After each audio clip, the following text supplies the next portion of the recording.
Hi, Sarah. Thank you so much for joining us on the Beyond Barriers podcast. We are thrilled to have you here.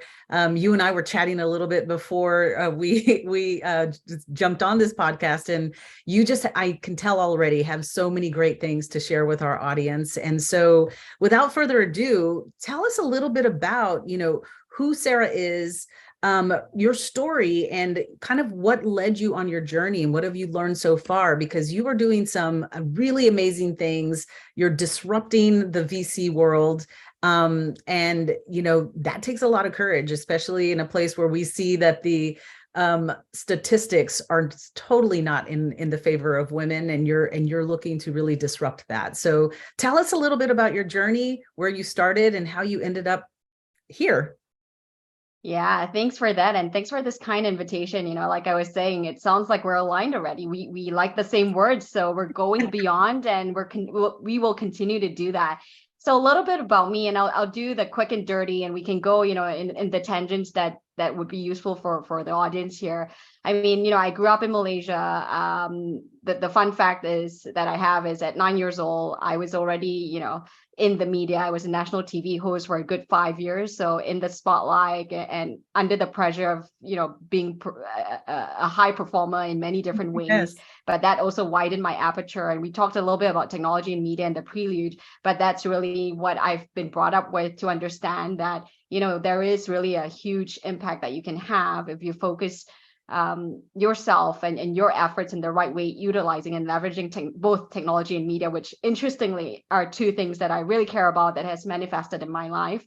At the age of 21, 22, unfortunately, my late father passed from cancer. But just before that, I was studying law in London and was called back as a beautiful Asian daughter to help to run the business. And Yeah. I was doing this in a very difficult time, where I had to essentially have that Asian hold your face value, sort of pretend that he wasn't dying, and at the Yeah. same time try to hold things together, which frankly I felt that I failed. I can still remember the feeling of my first resignation letter from a staff. And, I think these are all experiences that I look back upon that has really given me a couple of things. One is grit, one is resilience, one is an understanding of the power of business as well, and what that means to be responsible for people's rice bowls, right? But very quickly, my father saw in the later part of his life, right, as I was running the business and trying to be my best self at 21, 22, knowing nothing, working with people who were twice my age, who were better than me in so many ways, and realizing that, his daughter was really burning out as well very early Mhm. on. And he said, honey, go get some corporate experience. This business is always going to be here for you. And, you can come back to it. And that pushed me into a large conglomerate where I was hire number three, one of the first few hires of a corporate venture capital unit that was spinning out. So Mhm. that really got me into venture capital. My first check was a $30 million check at Wow. 25 years old. And, the reason why I'm giving you these timestamps was because Yeah.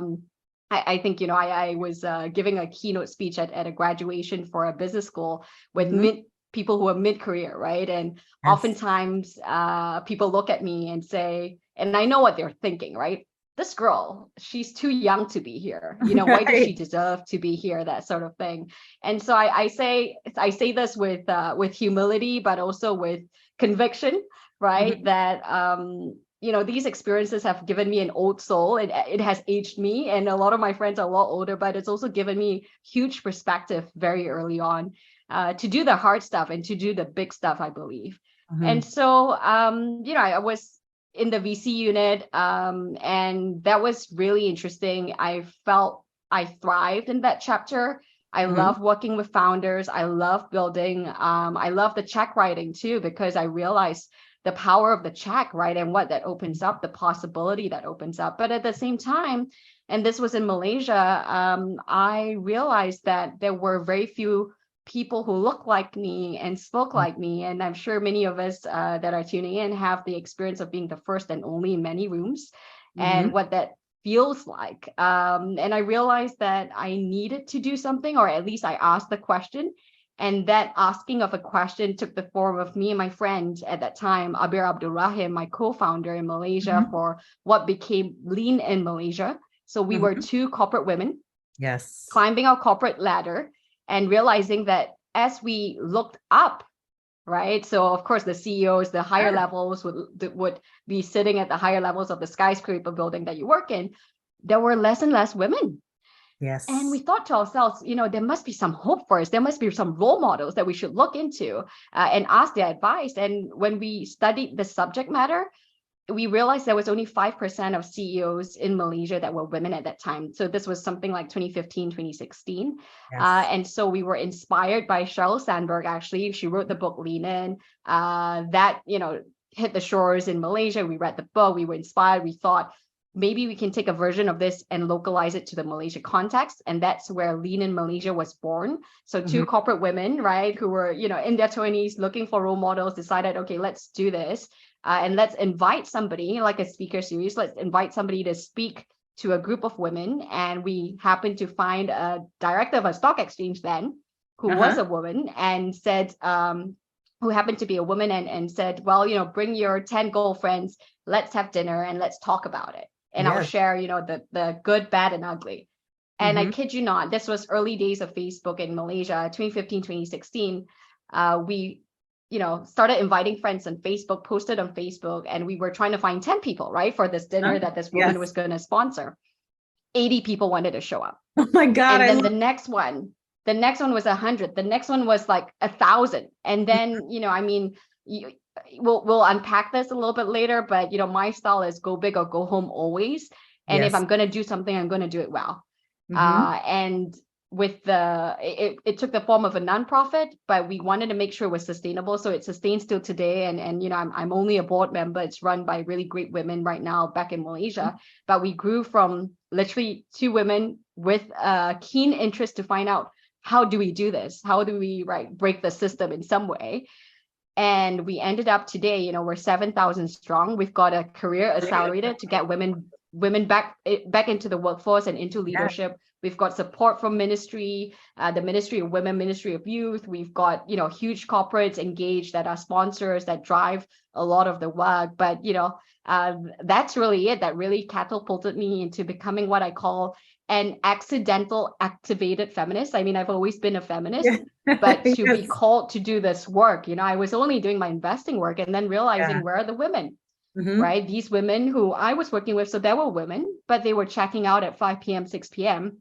Yes. Because, as you know, the women are still expected to shoulder the domestic responsibilities. Yes. Who's going to cook dinner if it's not me, right? And I realized these women, they were smart as hell, but they were not getting the keys to the corner office because the men were taking meetings at 8 p.m. and I was with them because I was single at that time, doing the late night shifts, doing the deals, working our asses off, right?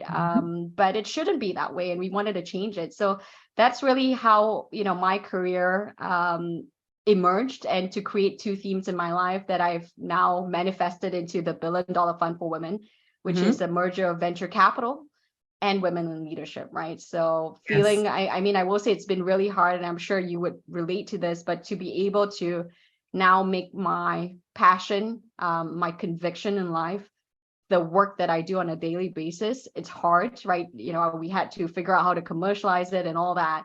But, it's been a treat. And there are days where, you feel like, oh my God, why am I doing this? But I wouldn't trade it for anything. That's phenomenal. And wow, it's so inspiring to hear that. And there were several little things that you mentioned there that I think are certainly probably piquing the ears and questions of our audience of, you talked about early in your life when you were studying law and you went back, the cultural norms of the Asian culture to go back and help your family's business, your dad's business, and you felt like you were failing. And this idea of the fear of failure, how did you work through that? Because you were still extremely successful, and you think about everything you're doing now, even that sense of failure in that moment, it didn't stop you.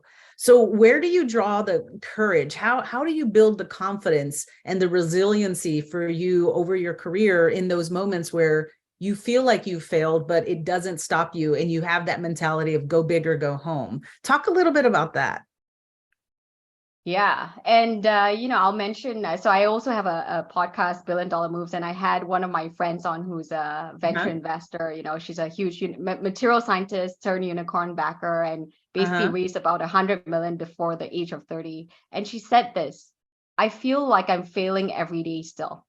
Mm. And it shocked me at first because I was like, Lou, how could you still feel this way? But I feel this way. Mm-hmm. I still feel that. And I think part of that is because, especially with, the high performing women, ambitious women that we have Yes. high expectations of ourselves. But what I will say, the way I think about it and the way I guess give myself some grace is that I'm still young and our careers are long. So whatever age you are, I mean, look at Vera Wang, right? She was Yes. a skater and then she became successful at the age of 40. Mhm. Look at Colonel Sanders, right? He really hit Yes. it out of the park at 60. And I will say my co-founder currently at the Billion Dollar Fund for Women wouldn't be Uh-huh. too happy that I say this, but I wouldn't reveal her age. But she's entering a new series and we're a multi-generational firm. So Uh-huh. she's a baby boomer, but I even look at her and I'm inspired because at every age you can thrive and you can create impact, and there's always an opportunity. And I will say that one of the best advice that I've been given by my seniors is that, Sarah, if it's important, take the time to do it. Mm-hmm. Mm-hmm. And I think this feeling of failure is because, for me, I speak for myself, and I'm sure many feel this way. I wanted it done yesterday. I wanted to be here yesterday, Yes. but that doesn't mean, and I will say I do feel like a fraud a lot because it takes me so long to achieve the thing that I know I'm doing. But what if I don't do it? I'm a Mm. fraud. But if I do it, that changes the Yeah. game. And Mhm. that's the reality, until some things take time and deserve the time, and change, growth, progress will cost a lot.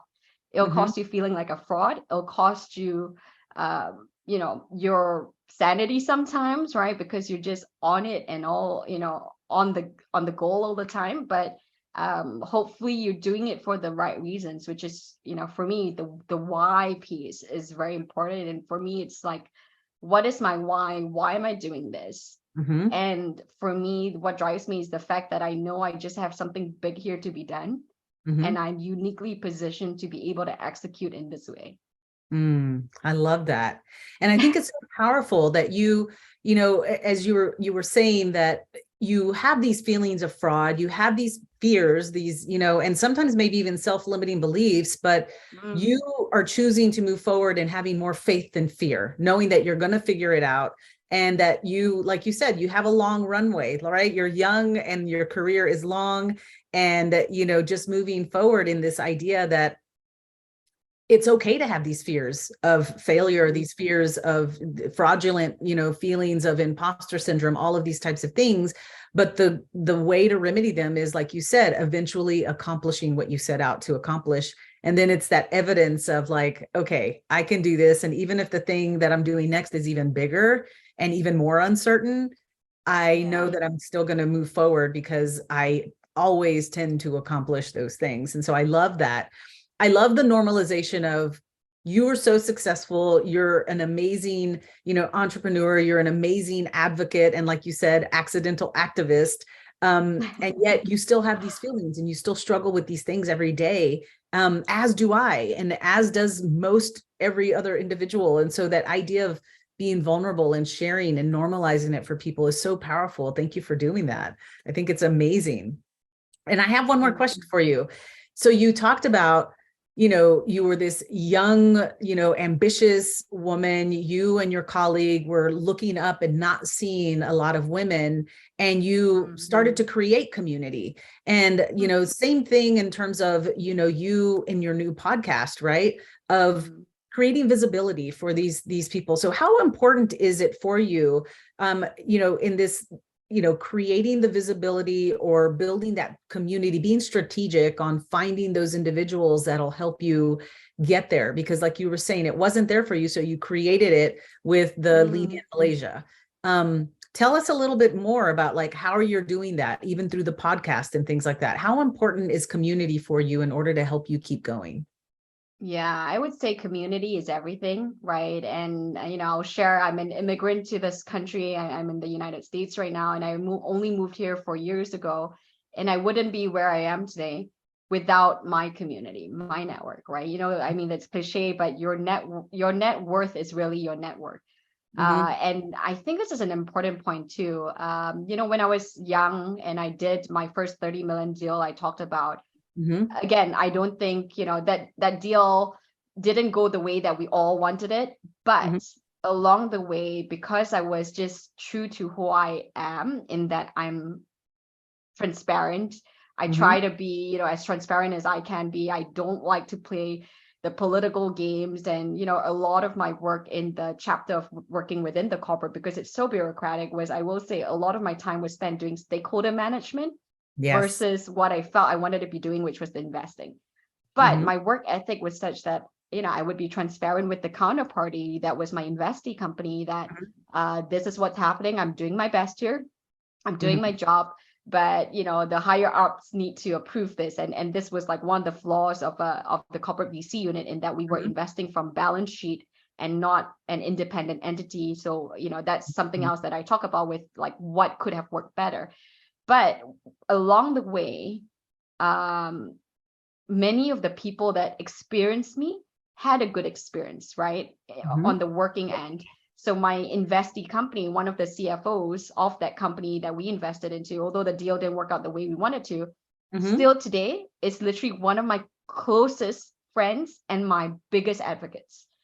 He will Mm. open doors for me. I mean, we just had dinner, like, and it's been years, right? And we just had dinner, last week in California, and we were, reminiscing and all that. And he will always say, Sarah, at 25, I had no idea you were 25 at that time. And we were talking, because this is pre-Zoom, right? Before Uh-huh. everyone knew like what Zoom was. We were speaking into that spider, if you remember that conference Yeah. thing, Uh-huh. right? So I was just that voice. And he said, you spoke with reason. You were like the most practical person on the call. And then when I eventually met you, I was like blown away, like, who is this person, right? But Hmm. it's, what I'm saying is, don't, even though it's easy to, like, get, and I'm sure a lot of corporate people remember this, like the feeling of, oh, you want to do the best and negotiate the best deal and all that. Don't forget yourself in the process, because Hmm. those relationships outlast everything else that you do. And Yes. now in different chapters, this guy has become still like one of my biggest mentors and advocates and advisors that I can count on, because that trust has been built there already. Yeah. So Brian Kahn, if you're listening, this is a shout out to you. I appreciate you. I love it. And that's so powerful. So, you're talking about the value, I mean, the immense value, right, of mentors and sponsors and those Mm, relationships. Can you talk a little bit about, we get this all the time, women that we're coaching, we talk to them on how powerful the community is, and that they have to leverage their community in a different way than just support. Women will leverage them for personal things, but not for career, because they feel mm, that there's a little bit of, for lack of a better term, many will say ickiness, or they feel like they're being, selfish or too strategic, like it's not an authentic mm, relationship.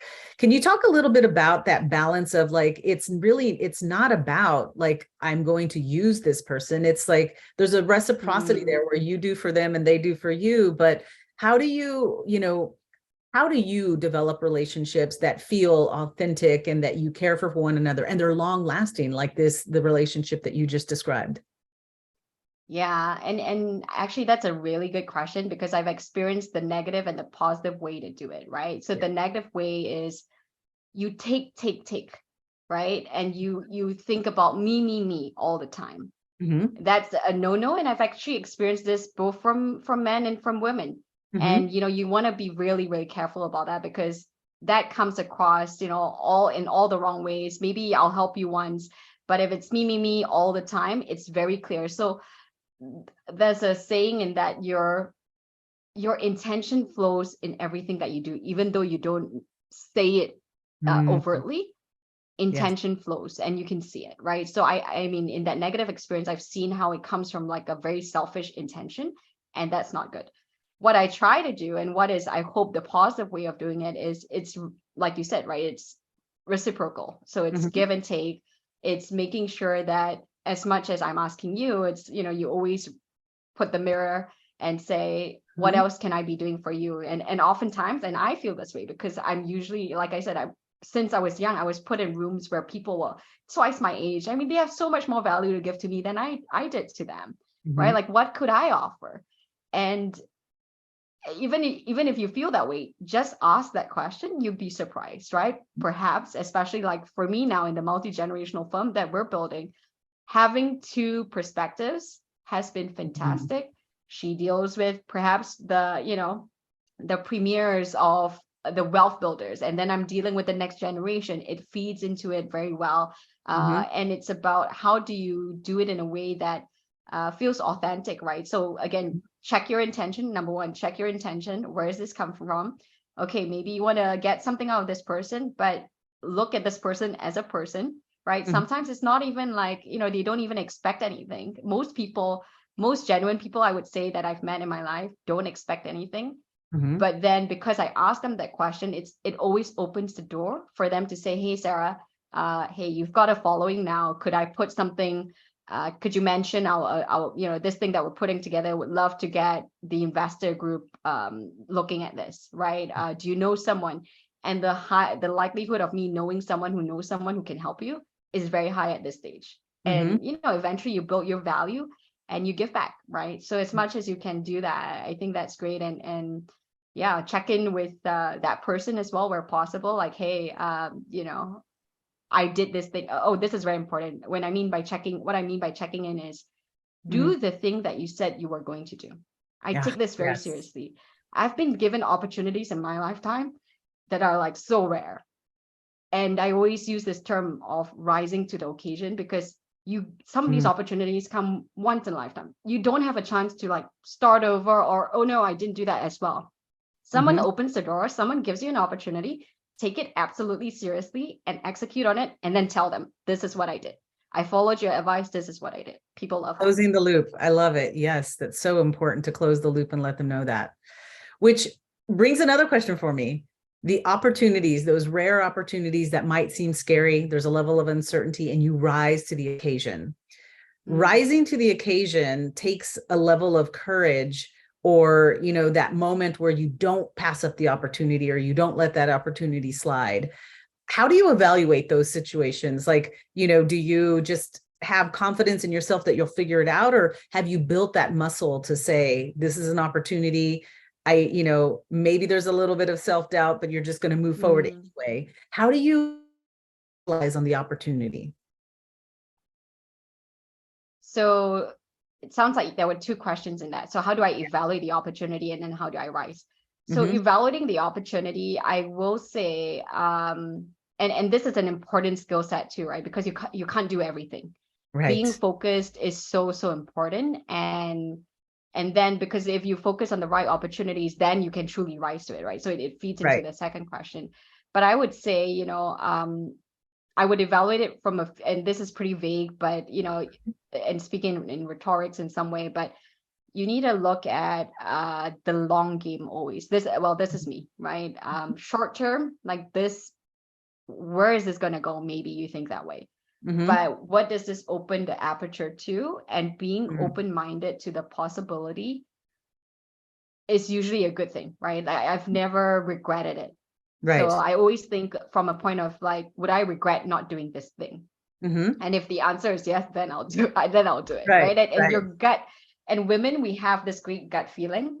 Lean into it. I would say like figuring out how to understand my gut feeling has been a muscle that I've been trying to work, because I mean, times, especially negotiations, partnerships, it's hard, right? Is it uncertainty or is it not a good deal? And that's something that you have to work on. But I look at it from that perspective. So that's evaluation. And then the second one on rising to the occasion, I will say it's a huge muscle. So in the beginning, of course, like very unsure about myself, especially like coming to a new country. I will say I underestimated what it took to relocate, rebuild my network. And, I was in my late 20s. I wasn't like after university, I'm coming here.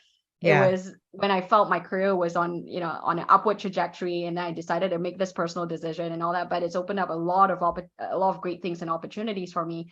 But it's just knowing that you have it within you Mm-hmm. to do the right thing. Again, if it's the right opportunity, you have all that you need. Everything that you need is already here. You just Mm, need to tap into it.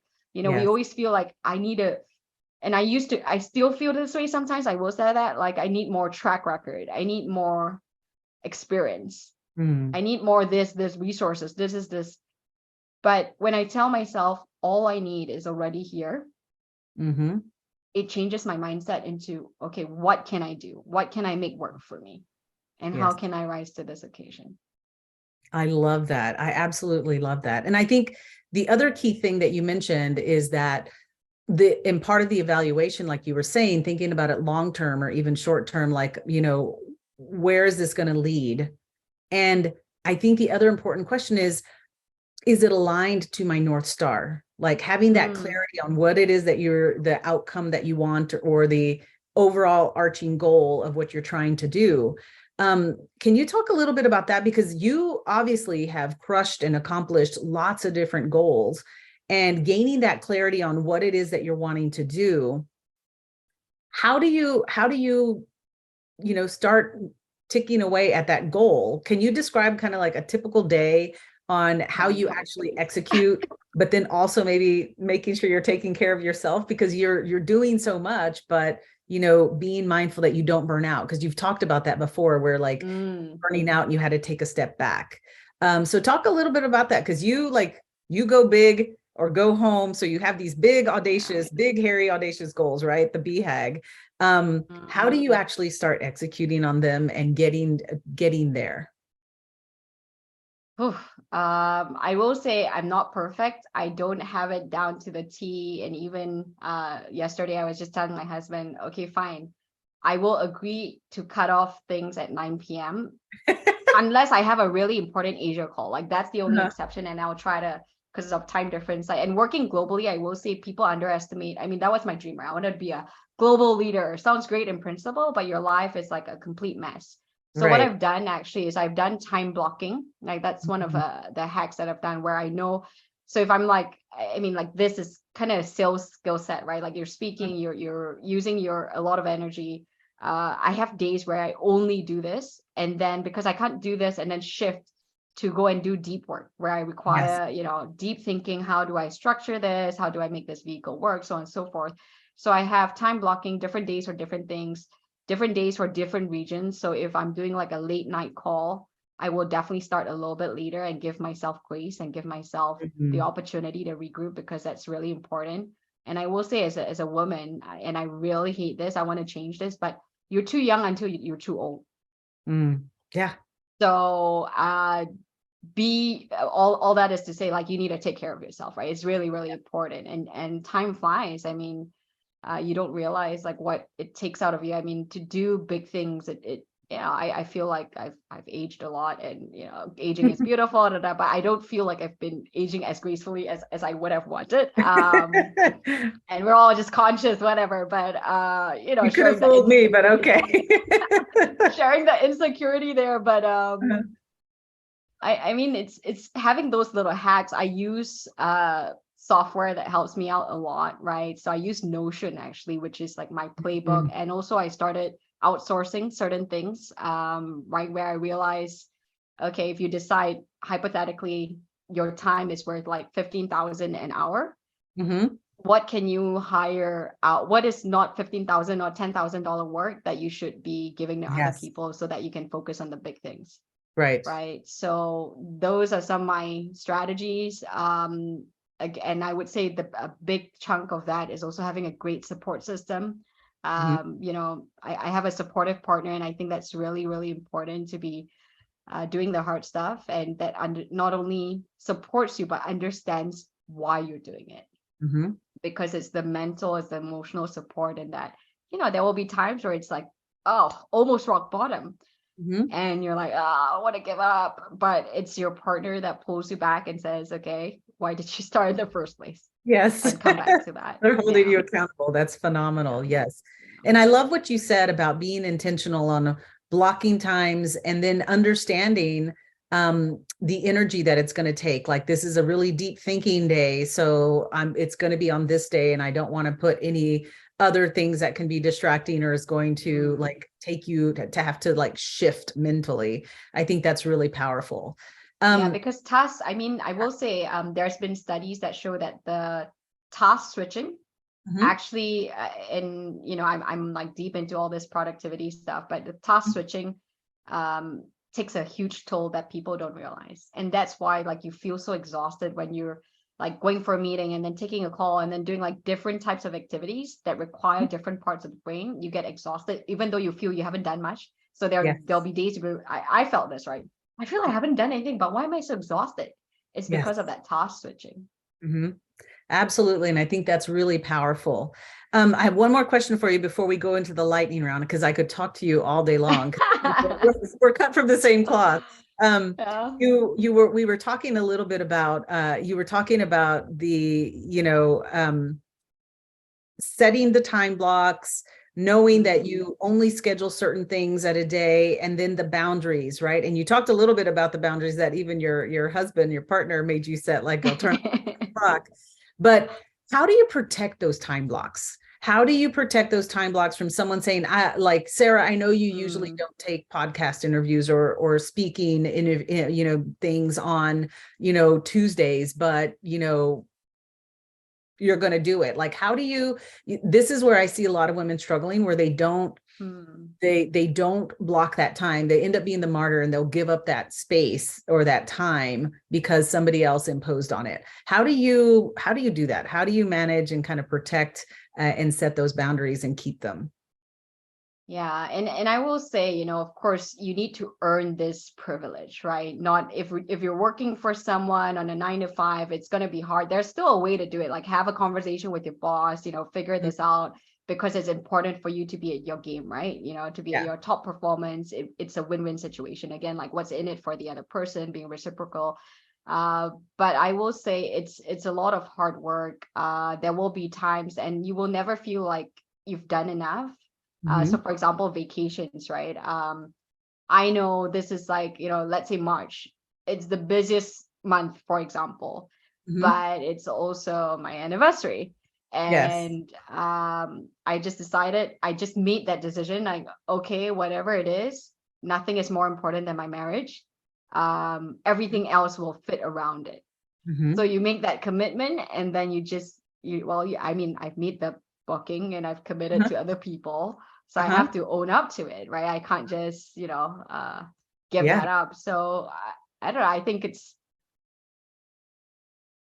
just making that decision. I think it's so easy and we always break promises with ourselves. Yes. We try to be people pleasers and be the best for everybody, but we're so hard on ourselves and we break promises with ourselves all the time. And I think the more you do that, it actually unravels you. I don't know if that's the right word, but it's not good. And so I try my best to say, if it's on the calendar, it's on the calendar. Everything else, nothing is from a work perspective. Even if you're doing a multi-billion deal, like I've been there, nothing is as urgent. It can wait, like, I don't know, a couple of hours. It can wait one day. Most things that you think is urgent and important isn't like a life or death thing. Right. And the hard truth to accept is that even without you, life goes on, right? And I've experienced death, like my late father. I've experienced grief. I've experienced so many things, and it's a hard reality. But when you accept that, and you know that, I mean, this gets a little bit more spiritual, but it helps you reframe what's really important.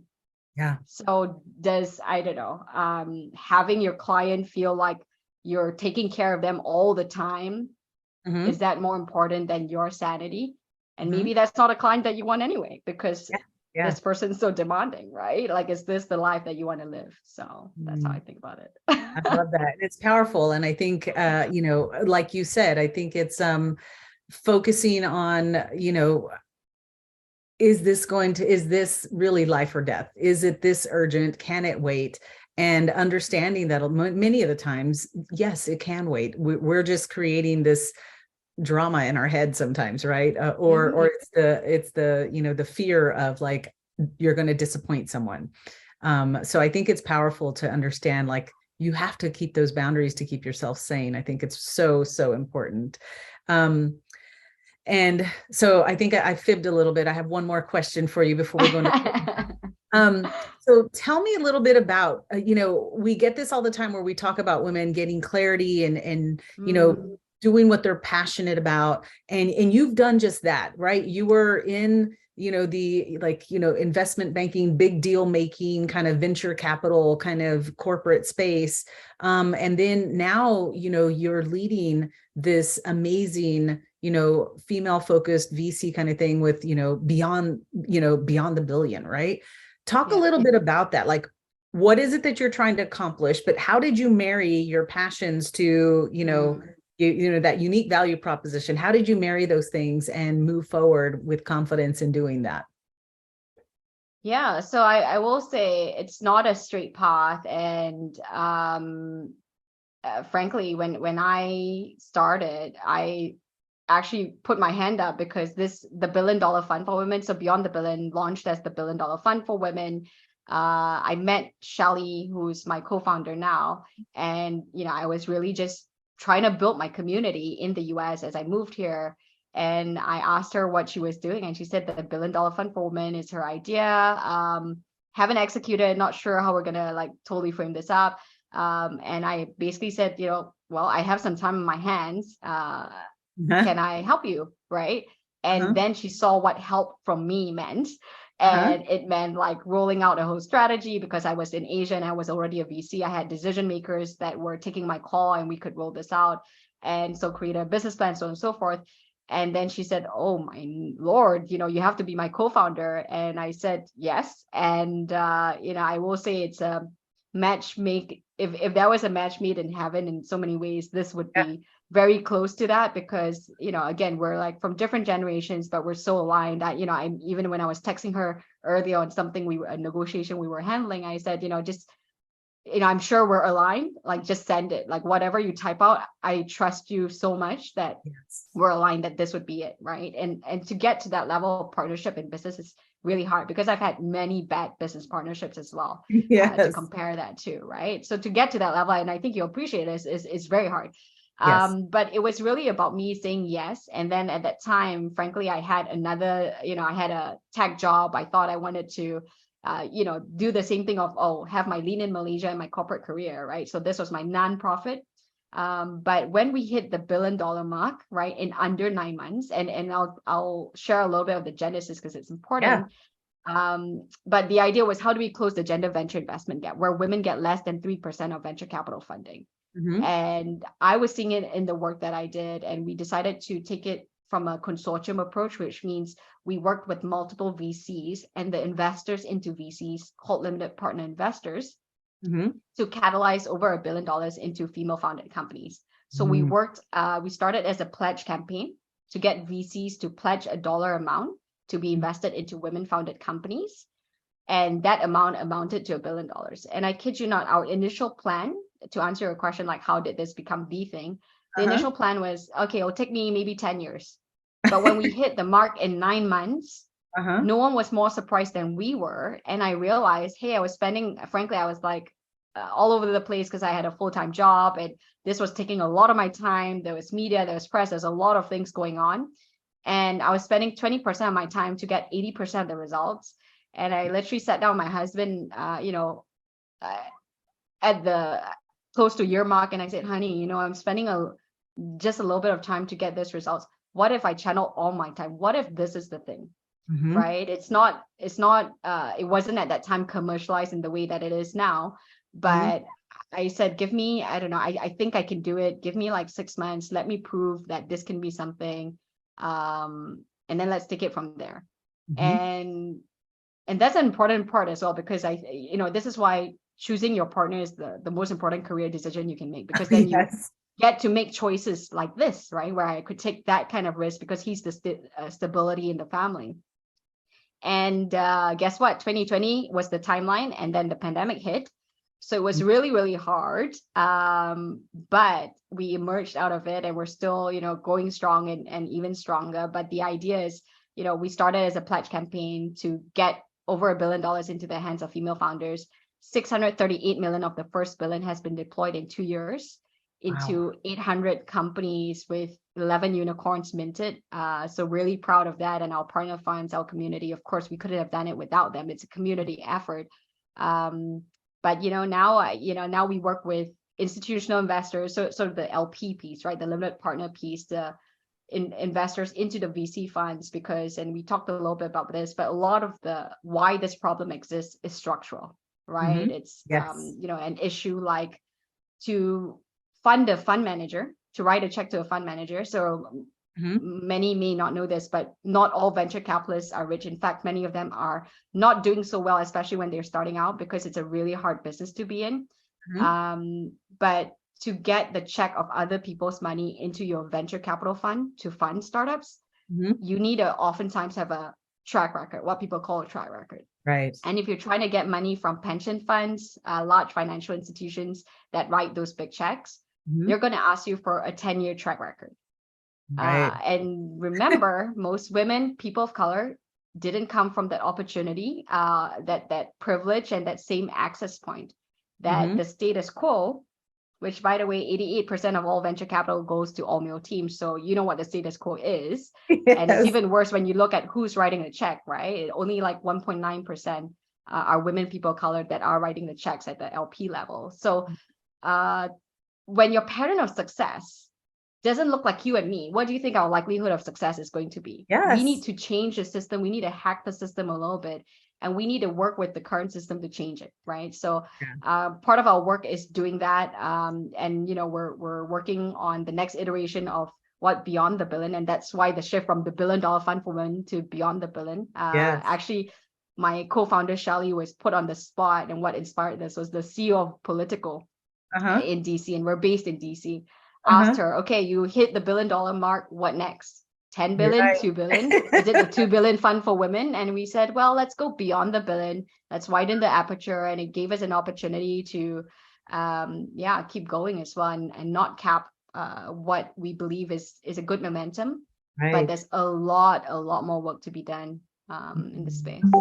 That's phenomenal. Oh my God. So congratulations to you. And so glad that you are kind of paving the way for companies like us who are looking to kind of like going against that statistic. And so amazing to see the work that you're doing. Well, like I said, we could talk all day long. So I do kind of get into the closing, the lightning round questions that sometimes are my favorite, because it kind of gives us a peek into who you are in a different lens. But what book has greatly influenced you? Ooh. I think I'm looking at these are some of my favorite books, but the one that I think is really has influenced me lately is The Psychology of Money by Morgan Housel. Highly recommend it. Okay. Because I think, we were talking about this, right? Like generation wealth. We talk about the power of the check. A lot of that is the psychology of money. So I highly recommend it. I love that. Okay. Definitely it's one of my favorites as well. What is your favorite inspiring quote or saying? Oh my gosh, you're asking like the quote queen. This is hard.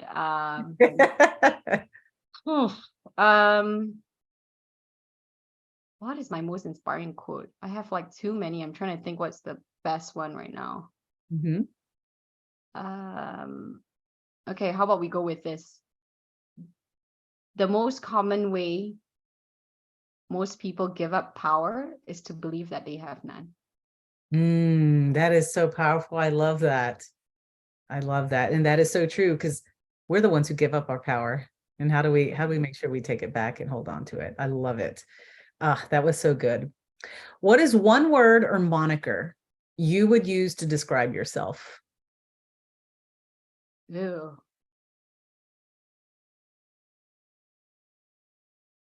Audacious. I love it. Own it. That's right. Yeah. What is the one change, a habit, a behavior, an action that you implemented that made your life better? Not to wait for the perfect time. I know it's not like a habit, but it's just an approach to things that has really changed my life. And I know this is lightning round. I always tell my guests as well, there's no context, but it really makes a difference when you like I said, we always feel we can have more. We need this to do this. Mhm. But when you already believe that you have all you need to succeed and there's no perfect time, now is the perfect time, you just do it.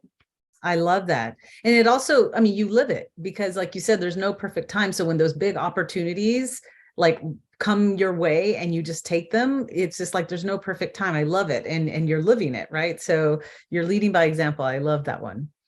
And the final one, which is my favorite. All right, Sarah's walking out onto the stage. Lots of people out there. The cameras are on you. What is the power song that you want playing as you walk out onto that stage? Ay, power song. I'm gonna forget it. Because actually I will say my family has chosen those because we had to choose songs for that. Forget the name of it. Uh-huh. Maybe I'll send it to you. But I will say now what's in my head is Uh-huh. so maybe this is not like for the moment, but Hagame. Hagame is a Iranian song by a exiled Um, celebrity, an uh-huh. exiled singer called Golazin, who's Uh-huh. become my friend, and that's she Yeah. was on my pod, and we were spending time together, and her spirit inspires me. And that Mm, song is about the no hijab movement that has become the song for the no hijab movement that went yeah, viral. So that's my love current it. song because it reveals power in so many ways. I love it. Well, we have a tradition where we pull all the power songs, and I'm sure that's going to be one that's going to become Okay. the power song for many. So thank you for sharing that. So it's in Farsi. This is I'm bringing some international elements There here. you go. It's all about inclusion here. Well, That's Sarah, right. thank you so much for your time. This has been a phenomenal conversation. I could go on and on, and Yeah. I'm sure that our audience are going to want to learn and listen and hear more from you. So, share a little bit of how they can stay in contact. I know your podcast, so what's the best way for them to follow you? Yeah, thank you. So my podcast is Billion Dollar Moves. So it's a journey of founders and funders, typically from their journey of underestimated to iconic, and you love it. It's raw and unfiltered in the most uh yeah, like in your face way, Right. authentic way. So that's one, Sarah Chen Global on all social media handles. Uh-huh. And yeah, you can learn more about our firm beyondthebillion.com. Awesome. Well, thank you so much. It has been a pleasure, Sarah, and I look forward to staying in touch. Thank you so much, Monica. Take care.